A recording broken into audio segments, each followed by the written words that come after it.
오늘은 부활주일입니다. 예수님께서 죽은 자 가운데서 다시 사신 부활의 아침입니다.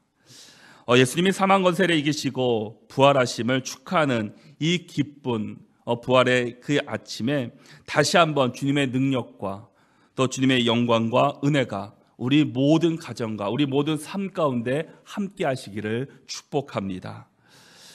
예수님은 빌라도에게 고난을 받으시고 십자가에 못 박혀 죽으셨습니다.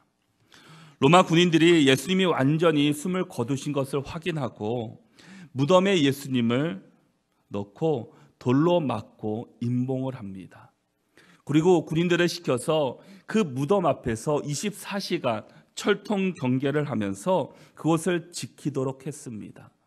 근데 예수님께서는 생전에 이 성전을 헐라 내가 사흘 안에 다시 지으리라고 말씀하셨습니다. 근데 예수님께서는 이 말씀하신 대로 그 무덤에 누워 계시지 아니하시고 말씀하셨던 대로 사흘 만에 다시금 부활하셨습니다. 이것은 무엇으로도 설명할 수 없는 사건입니다. 그러나 이것은 분명한 역사적 사실이고 이것은 우리에게 주어주신 하나님의 은혜인 것입니다. 그러므로 부활은 기적입니다. 기독교는 부활을 믿는 종교입니다.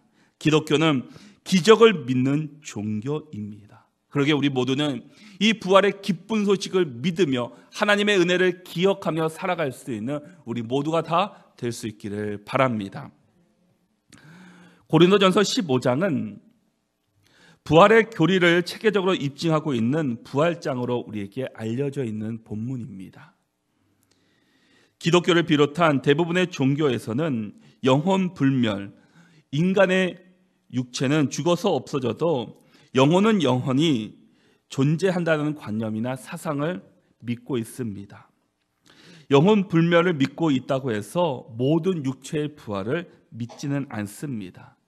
사도계인들은 영혼이 영원히 존재한다는 것과 육체의 부활은 모두 부인했습니다. 사도행전 23장 8절의 말씀을 보니까 이는 사두개인은 부활도 없고 천사도 없고 영도 없다 하고 바리새인은 다 있다 함이라 라고 말씀합니다. 헬라인들은 영혼이 존재한다는 것은 믿었으나 육신의 부활을 믿지 않았다라는 겁니다. 그들은 영생을 육신을 벗어버리고 영혼의 상태로 돌아가는 것이라고 믿었기 때문에 이러한 헬라적 문화가 영향 속에서 고린도 교회는 육신의 부활을 부인하는 사람들이 그것 때문에 생기게 되었습니다. 이에 대해서 사도 바울은 육신의 부활을 부인하는 것은 예수 그리스도의 부활의 사건을 부인하는 것이며 이는 결과적으로 복음의 진리를 부정하는 것이라고 말씀합니다. 실제로 십자가의 사건과 부활은 기독교의 가장 중요한 진리로서 우리 신앙과 또 소망의 근거이자 바로 복음입니다. 사도 바울은 이 복음에 대해서 이렇게 정의하고 있습니다. 고린도전서 15장 3절과 4절입니다. 우리 함께 읽어보겠습니다. 내가 받은 것을 먼저 너희에게 전하였노니 이는 성경대로 그리스도께서 우리 죄를 위하여 죽으시고 장사 지낸 바 되셨다가 성경대로 사흘 만에 다시 살아나사 아멘. 복음은 예수 그리스도의 죽으심과 부활입니다. 그리스도의 죽으심과 부활이 왜 우리에게 복음이 되겠습니까? 예수 그리스도께서 우리의 죄를 위하여 죽으셨기 때문입니다. 우리가 받아야 할 죄의 형벌을 아무런 죄가 없으신 예수님께서 우리를 대신해서 그 십자가의 형벌, 그 십자가에서 우리의 모든 죄를 담당해 주셨습니다. 예수님이 십자가에서 죽으심으로 끝났다면 그 구원의 사역은 십자가에서 끝나고 말았을 것입니다. 그러나 예수님은 십자가에서 죽으심으로 다 끝난 것이 아니라 성경에 말씀하신 대로 사흘 만에 다시 부활해 주셨습니다. 다시금 살아나셔서 우리 가운데 나타나셨습니다. 그래서 고린도전서 15장 17절에서는 그리스도께서 다시 살아나신 일이 없으면 너희의 믿음도 헛되고 너희가 여전히 죄 가운데 있을 것이요 라고 말씀합니다. 예수 그리스도께서 다시 살아나신 일이 없었다면 우리가 믿고 있는 이 믿음, 예수 그리스도, 그 하나님이 다 헛된 것이었다라는 겁니다. 우리는 여전히 죄 가운데 살아갈 수밖에 없는 사람들이었습니다. 그런데 우리 예수님께서는 십자가에 죽으셨을 뿐만 아니라 성경에서 말씀하신 대로 내가 사흘 만에 다시금 살아나리라. 이 말씀하신 대로 예수님께서는 다시금 이 땅 가운데 살아나셨습니다. 우리를 위해서 구원하시기 위해서 부활하셨습니다. 그리스도의 부활은 죄와 율법, 죽음으로 하나님께 대적하는 세력들의 종말을 의미합니다. 또 예수 그리스도의 부활은 죄와 사망의 굴레 속에 있는 사람들과 피조물을 향한 해방을 우리에게 선포하고 있습니다. 그러나 안타깝게도 고린도 교회 안에는 예수 그리스도의 부활을 부정하는 사람들이 있었다라는 겁니다. 그들은 부활을 믿지 못하는 사람들이 있었습니다. 이들은 예수 그리스도는 하나님의 아들이시니까 부활하셨다는 것을 이해하지만 한 번 죽은 인간이 어떻게 다시 살아날 수 있느냐고 그들은 반박하며 믿지 못했다라는 겁니다. 그래서 고린도전서 15장 12절에서 바울이 이렇게 이야기합니다. 그리스도께서 죽은 자 가운데서 다시 살아나셨다 전파되었거늘 너희 중에서 어떤 사람들은 어찌하여 죽은 자 가운데서 부활이 없다 하느냐라고 말씀합니다. 당시 그리스와 그 로마 제국 아래에 있던 대부분의 사람들에게 죽음이라는 것은 이 악한 육체로부터 몸이 자유롭게 되는 것으로 여겨져 왔습니다. 따라서 인간의 영혼이 부활을 통해 새로운 몸과 결합한다는 것은 영혼이 다시 자유를 뺏기는 것이라고 여겨서 부활을 부정했다라는 겁니다. 그러나 바울은 예수 그리스도께서 영광의 몸으로 다시 부활하신 것이 사실이라고 믿는 성도가 어찌 주님의 백성들도 그와 같이 영광의 몸으로 부활될 것을 믿지 못하느냐고 책망하고 있습니다. 바울은 단호한 목소리로 만일 죽은 자가 다시 살아나는 일이 없었다면 하나님께서 십자가에 달린 예수 그리스도도 다시 살리시는 일이 없었을 것이라고 말씀합니다. 또한 만일 그리스도께서 죽음을 이기시고 다시 사신 일이 없었다면 우리의 모든 믿음이 헛된 것이 되고 우리는 여전히 죄악 가운데 우리는 이 땅 가운데 살아갈 뿐 아니라 나중에는 천국이 아닌 지옥에서 영원한 불 가운데 살아갈 수밖에 없는 사람들이 되고 말았을 것입니다. 예수 그리스도를 믿고 잠자는 자들도 부활이 없기에 망한 사람들이며 자신과 같이 모진 고난과 핍박 속에서도 목숨을 걸고 복음을 전파한 사람들이 어찌 보면 가장 불쌍한 사람들이라고 그들은 여겼다라는 겁니다. 예수 그리스도의 부활이라는 것은 하나님의 새로운 생명이고 새로운 시대가 이미 세상 속에서 세계 속에서 시작되었음을 우리에게 말씀해 주고 있습니다.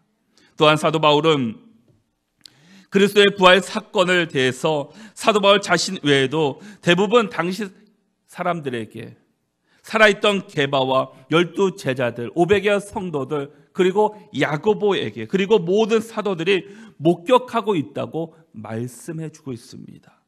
예수 그리스도의 부활 사건이 사도 바울만 본 것이 아니라 나만 바라본 것이 아니라 목격한 것이 아니라 자신만 주관적으로 주장하는 신화가 아니라 정말 객관적이고 역사적인 사실이었음을 그는 말해주고 있습니다. 우리는 예수 그리스도의 죽으심과 부활을 믿을 뿐만 아니라 우리는 이 부활의 신앙을 가지고 이 땅 가운데 우리는 살아가야 됩니다. 사도 바울은 그리스도의 부활을 오늘 본문 20절에서 이렇게 말씀해 주고 있습니다. 우리가 20절 말씀을 함께 읽겠습니다. 그러나 이제 그리스도께서 죽은 자 가운데서 다시 살아나사 잠자는 자들의 첫 열매가 되셨도다. 아멘. 예수 그리스도께서 이 부활의 첫 열매가 되셨기 때문에 예수 그리스도 안에서 그 살아가는 사람들은 그 다음 열매로 다시 살게 될 것입니다. 그러므로 기독교는 생명의 종교입니다. 세상에 많은 종교가 있지만 부활을 믿는 종교는 바로 우리가 믿는 예수 그리스도 기독교밖에는 없습니다. 우리가 신앙 고백에서도 마지막에 고백하는 것이 무엇입니까? 죄를 용서받은 것과 몸의 부활과 영생을 믿습니다라고는 우리는 예배 때 고백합니다. 우리는 예수님의 부활을 우리의 입으로 고백하고 있습니다. 그런데 우리는 어찌 보면 그것을 그 고백한 대로 살지 못하는 경우가 너무나 많다라는 겁니다. 때로는 우리가 습관처럼 우리가 늘 예배 때마다 고백했던 사도신경이기 때문에 우리는 때로는 주문처럼 그냥 외우고 지나갈 때가 너무나 많았다라는 겁니다. 죽음은 우리가 살아가면서 우리가 계속해서 겪어야 하는 아픔이기도 합니다. 죽음을 직면할수록 우리는 예수 그리스도의 부활이 없었다면 어떻게 되었을까요? 라고 생각해 보게 됩니다. 만약 예수 그리스도의 부활이 없다면 우리는 죽음으로 참 비참한 존재가 되고 말았을 겁니다. 아무런 희망도 없이 아무런 미래도 없이 우리는 살아갈 것입니다. 그런데 예수 그리스도의 부활은 우리에게 절망에서 그 희망을 우리에게 보여주고 있습니다. 우리에게 참 소망을 갖게 합니다. 우리는 이 세상에 살아갈 때 예수 그리스도의 고난을 또한 부활을 기억하면서 부활 신앙을 가지고 살아갈 수 있는 믿음의 사람들이 되시기를 바랍니다. 예수님의 십자가의 고난이 없었다면 우리는 진정한 부활을 경험할 수 없습니다. 그래서 요한복음 11장 25절과 26절의 말씀에서 이렇게 고백하고 있습니다. 예수께서 이르시되 나는 부활이요 생명이니 나를 믿는 자는 죽어도 살겠고 무릇 살아서 나를 믿는 자는 영원히 죽지 아니하리니 이것을 내가 믿느냐. 이 고백이 바로 우리의 고백이 될 수 있기를 바랍니다. 예수 그리스도를 믿는 자는 죽어도 살겠고 무릇 살아서 나를 믿는 자는 영원히 죽지 아니한다는 이 고백이 내가 믿느냐? 이 말씀이, 이 물음이 여러분에게 어떻게 들리시고 계십니까? 여러분들이 이것을 믿으십니까? 모두가 아멘이십니까? 이 믿음으로 살아갈 수 있기를 바랍니다. 우리 삶 가운데 늘 내가 영원히 죽지 아니하는 그 예수 그리스도의 부활의 그 신앙을 가지고 이 땅 가운데서 나에게 주어진 사명을 잘 감당하며 살아갈 수 있는 믿음의 백성들이 될 수 있기를 바랍니다. 우리 본문 22절의 말씀을 같이 한번 읽겠습니다. 우리 함께 읽겠습니다. 아담 안에서 모든 사람이 죽은 것 같이 그리스도 안에서 모든 사람이 삶을 얻으리라. 아멘. 하나님께서 처음 인간을 만드셨을 때 인간은 죽지 않은 존재로 창조되었습니다. 그러나 아담 한 사람의 이 범죄로 인해서 이 사망이 우리 안에 들어오게 되었습니다. 그 결과 아담을 포함한 죄악 아래 태어난 모든 사람들은 이제는 하나도 예외 없이 죽음을 경험하게 되었습니다. 아담 한 사람의 죄로 인해서 사망이 찾아온 것입니다. 그런데 이제 예수 그리스도 한 분의 부활로 말미암아 모든 사람이 죽음에서 새 생명을 얻게 된 것입니다. 아담의 죄로 인해 한 사람이 한 번 태어나면 죽는 것은 당연한 것이 되었지만 이제 예수 그리스도의 부활로 말미암아 그리스도를 믿는 모든 사람들은 생명의 부활에 참여할 수 있게 되었다라는 겁니다. 영원한 생명을 우리가 선물로 받았다라는 겁니다.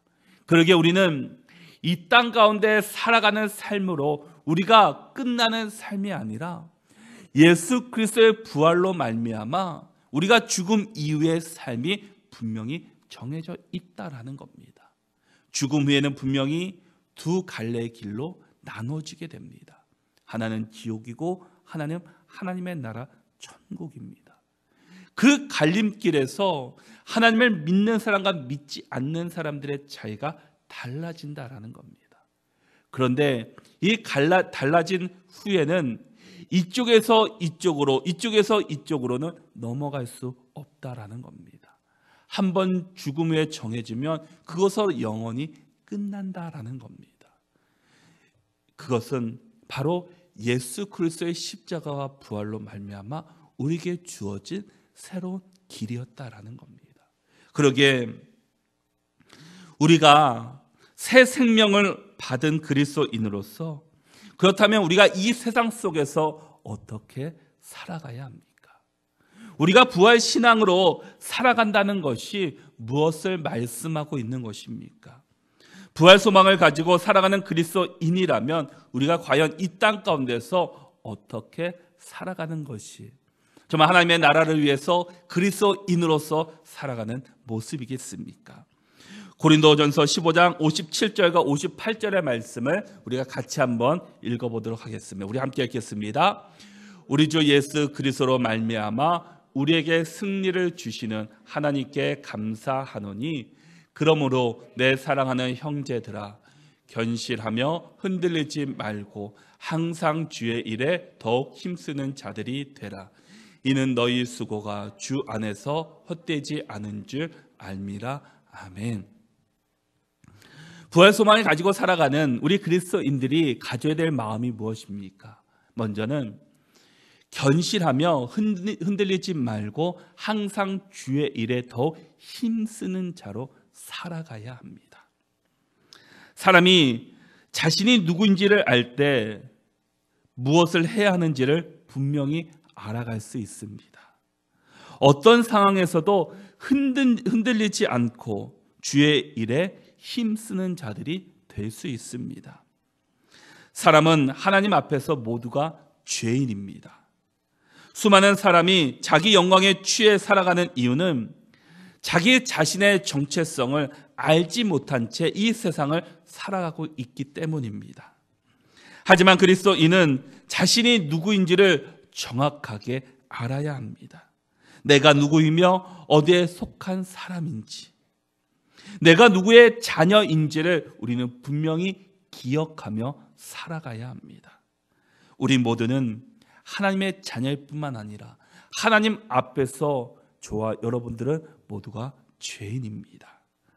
그리스도인이라면 자신의 죄인임을 깨닫는 사람들입니다. 그러므로 세상의 지식이 아닌 하나님의 말씀으로 살아가야 합니다. 하나님의 말씀은 내가 누구인지, 내가 어디에 속한 사람인지를 우리에게 분명하게 말씀해 주고 있습니다. 죄인인 우리가 하나님의 말씀 앞에 나가는 순간 우리 자신이 누구인지를 우리는 분명히 깨닫게 됩니다.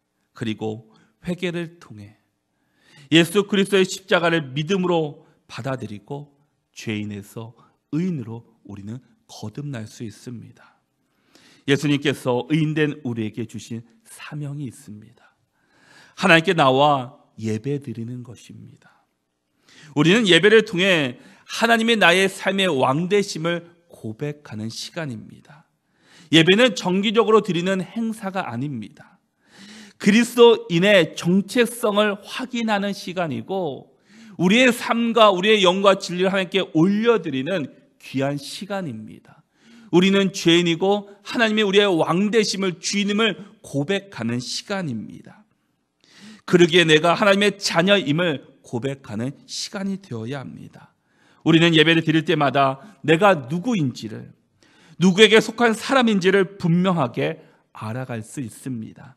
내가 누구인지를 분명히 알고 내가 어디에 속한 사람인지를 분명히 안다면 우리는 분명히 하나님께서 베풀어 주시는 십자가의 은혜를 우리가 경험할 수 있습니다.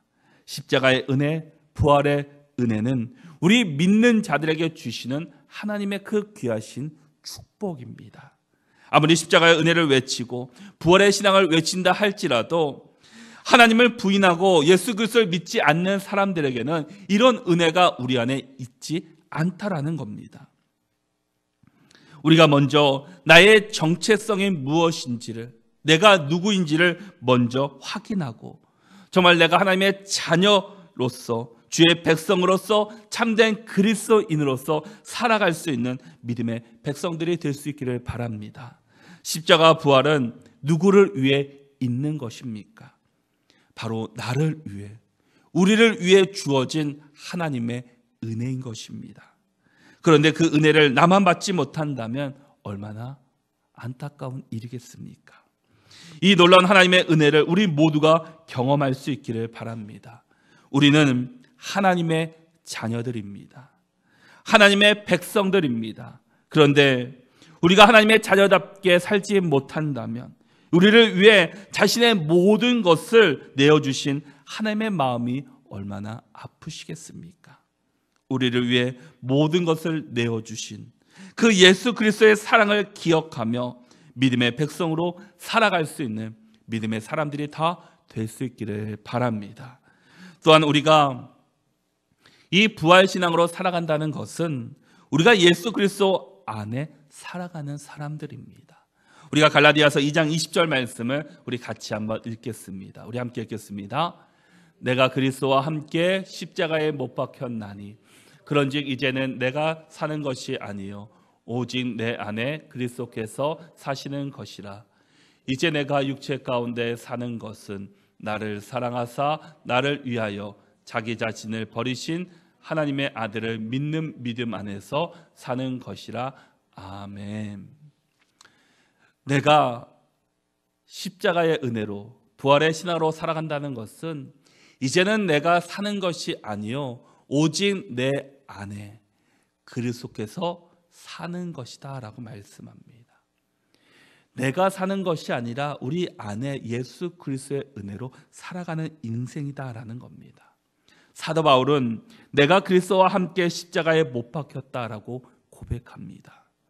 사도 바울이 언제 예수님과 함께 십자가에 못 박혔습니까? 예수님이 십자가에 못 박힐 때 사도 바울은 예수님을 알지, 예수님을 만나지 못했던 사람이었습니다. 만약 알았다면 그는 그저 소문으로만 들었던 사람일 것입니다. 그런데 어떻게 사도 바울이 이런 고백을 할 수 있었겠습니까? 사도 바울은 하나님께서 십자가에서 어떤 놀라운 일들을 이루어 주셨는지를 그는 믿었기 때문입니다. 그 놀라운 은혜를 그가 경험했기 때문입니다. 사도행전 9장 20절과 21절의 말씀을 보면은 이렇게 말씀합니다. 즉시로 각 회당에서 예수가 하나님의 아들이심을 전파하니 듣는 사람이 다 놀라 말하되 이 사람이 예루살렘에서 이 이름을 부르는 사람을 멸하려던 자가 아니냐. 여기 온 것도 그들을 결박하여 대제사장들에게 끌어가려고 함이 아니냐 하더라라고 말씀합니다. 사도 바울은 그 놀라운 사실을 알았기에 그의 전 인생을 바쳐 하나님 나라를 위해서 살아갈 수 있었던 사람입니다. 그가 하나님의 나라를 위해서 살아갈 때 어려움이 없었겠습니까? 그는 그 전에 예수님을 믿는 사람들을 핍박했고 박해하던 사람들이었습니다. 그런데 하나님을 만난 이후에 그는 삶이 바뀌었습니다. 복음을 전하는 사람으로 바뀌었습니다. 그런데 예수님을 만난 이후에 그 모습을 사람들에게 인정받지 못했습니다. 뭐라고 말씀하고 있습니까? 사도 바울은 예수 그리스도가 하나님의 아들이심을 선포했습니다. 그런데 그것에 모였던 사람들은 이 사도 바울을 보면서 뭐라고 말씀합니다. 우리를 결박해서 대제사장들에게 끌고 가고자 함이 아니냐. 신분을 속이고 우리를 잡으려고, 우리를 유혹하려고 온 사람이 아니냐라고 말해주고 있습니다. 그럴 때 사도 바울의 행동은 무엇이었습니까? 9장 22절의 말씀을 보니까 이렇게 말씀합니다. 사울은 힘을 더 얻어 예수를 그리스도라 증언하여 다메섹에 사는 유대인들을 당혹하게 하니라라고 말씀합니다. 사도 바울은 예수 그리스도가 하나님의 아들이심을 선포하기 위해서 이 자리에 섰습니다. 그런데 사람들이 다 그를 부인합니다. 다 그 사람을 손가락질합니다. 그랬더니 사도 바울은 더 힘을 얻어서 예수 그리스도가 하나님의 아들이십니다라고 더 큰 소리로 외쳤다라는 겁니다. 다른 사람들이 다 손가락질하고 다른 사람들이 다 그를 핍박할 때 그는 더 하나님을, 예수 그리스도를 선포하는 모습을 보게 됩니다. 세상 사람들은 예수 그리스도의 부활을 부정하고 허구라고 말을 합니다. 꾸며낸 이야기로만 생각합니다. 그리고 예수님을 믿는 사람들을 핍박하고 때로는 이상한 사람들로 취급합니다. 그럴수록 우리가 어떻게 행동해야 됩니까? 더 우리는 예수 그리스도의 자녀답게 더 본을 보이며 더 헌신하며 희생하며 우리는 살아가야 됩니다. 우리가 예수 그리스도의 십자가와 부활을 통해서 우리가 무엇을 바라보아야 합니까? 나를 구원해 주시는 분, 나의 죄를 회개해 주시는 분, 용서해 주시는 분 분명히 맞습니다. 그러나 그것을 넘어서 우리를 위해서 모든 것을 다 내어주셨던 그 헌신되신 분, 희생하신 분, 나의 모든 것을 내어주셨던 그 하나님의 사랑, 그 헌신과 희생을 우리는 기억할 수 있기를 바랍니다. 미국에서 부흥하는 교회인 그레이스 커뮤니티 처치라는 교회에 어떤 목사님이 이제 방문을 했습니다. 그래서 그 교회가 어떻게 부흥했는지, 어떻게 성장했는지를 알고 싶었습니다. 그래서 그곳에 담임 목사님이셨던 존 메가더 목사님께 이렇게 질문을 합니다. 목사님, 지금까지 목회하시면서 성공했던 것은 무엇이고 실패했다고 생각하는 것은 무엇입니까? 라는 질문을 하게 됩니다. 그때 그곳에 있는 목사님은 조금도 망설임 없이 이렇게 대답을 합니다. 내가 한 것은 다 실패했고 예수님께서 하신 것은 다 성공했습니다. 라는 대답을 했다고 합니다. 우리가 예수 그리스도의 십자가와 부활의 신앙과 은혜를 믿는데 우리 안에 왜 역사가 나타나지 않고 있습니까? 우리의 자아 때문입니다. 우리의 자아가 예수님의 주님 되심을 우리가 가로막고 있습니다. 내가 한 것은 다 실패했지만 예수님께서 하신 것은 다 성공했습니다. 이 고백이 그 목사님의 고백이 아니라 바로 우리 그리스도인들의 고백이 될 수 있기를 바랍니다. 하나님의 사역은 내가 하면 실패합니다. 내가 하면 분명히 성공한다 할지라도 그 안에 문제가 생깁니다. 그런데 하나님께서 하시면 그 일이 조금은 더딘다 할지라도 분명히 성공할 수 있습니다. 우리는 하나님께서 나에게 주신 사명이 무엇인지를 분명히 알아야 합니다. 왜 하나님께서 하나뿐인 독생자 예수 그리스도를 세상에 보내시고 십자가의 형벌을 받게 하셨는지, 이 모든 일의 시작이 바로 우리 때문이었습니다. 우리의 죄로 말미암아 우리의 욕심 때문에 시작된 것이었습니다. 그로 인해 예수님께서는 담당하지 않으셔도 되는 그 십자가의 그 형벌을 받으시고 죽으셨습니다. 그리고 말씀하신 대로 사흘 만에 부활해 하셨습니다. 하나님의 사랑을 받은 우리가 이제는 하나님의 나라를 위해서 살아갈 수 있는 믿음의 사람들이 될 수 있기를 바랍니다. 그것은 우리가 주 안에서 살아가는 것입니다. 부활의 신앙으로 살아가는 것입니다. 그것은 나에게 주어진 자리에서 최선을 다해서 살아가는 것입니다. 우리가 사람이고 연약한 사람들이기에 때는 우리가 사람을 보고 주변을 보면 흔들릴 때가 너무나 많이 있습니다. 저도 마찬가지입니다. 그럴 때 우리가 바라봐야 될 것이 무엇이겠습니까? 그것은 오직 예수 그리스도, 그 십자가와 그 부활의 은혜입니다. 오직 예수님만을 바라볼 수 있는 저와 여러분들이 될 수 있기를 바랍니다. 흔들리는 목표를 보면서 가면은 그 가는 길은 꼬불꼬불 흔들릴 수밖에 없습니다. 그런데 고정된 목표를 보고 가면은 우리는 고든 길을 향해서 올바르게 갈 수가 있게 됩니다. 우리가 믿어야 할 분은 옆에 있는 사람도 아니고 눈에 보이는 사람도 아니라 오직 하나님이신 예수 그리스도 한 분이십니다. 우리가 오직 예수 그리스도만 바라보고 우리를 위해 모진 십자가의 형벌을 당하신, 그 모든 것을 감당하신 그 십자가의 은혜, 십자가의 부활을 바라보며 정말 우리가 예수 그리스도의 자녀답게 살아갈 수 있는 믿음의 백성들이 될 수 있기를 바랍니다.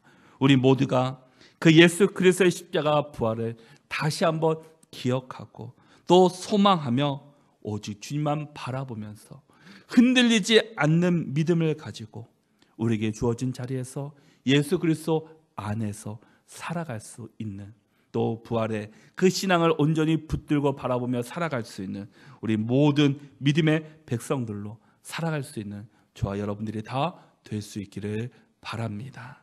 이제 우리 함께 기도하겠습니다.